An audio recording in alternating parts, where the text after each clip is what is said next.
Lorsque vous utilisez le toit ouvrant en commande électrique, il n'est pas nécessaire de maintenir la commande.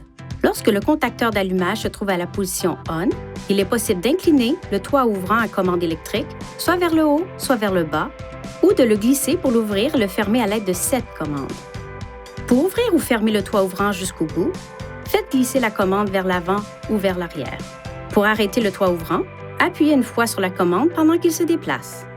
Pour incliner le toit ouvrant vers le haut, appuyez sur la commande et relâchez-la. Pour l'incliner vers le bas, faites glisser la commande vers l'avant. Ouvrez et fermez le pare-soleil en le faisant glisser vers l'avant ou vers l'arrière. Lorsque le contacteur d'allumage est placé à la position off, le toit ouvrant continue à être alimenté pendant quelques instants. Si l'une des portes avant est ouverte pendant cette période, l'alimentation électrique du toit ouvrant est annulée. Si le toit ouvrant ne fonctionne pas correctement, effectuez la procédure suivante afin d'initialiser le système. Placez le contacteur d'allumage à la position ON.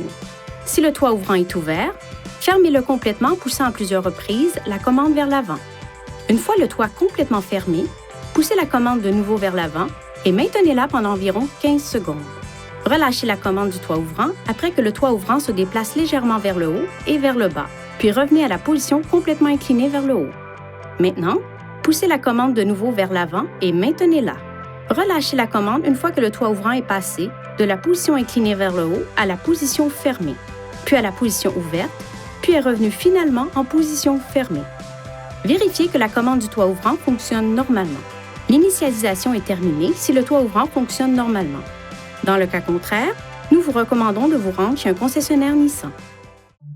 Veuillez consulter le manuel du conducteur pour obtenir des renseignements importants concernant la sécurité et les limites du système et pour en savoir davantage au sujet de son utilisation et de ses caractéristiques.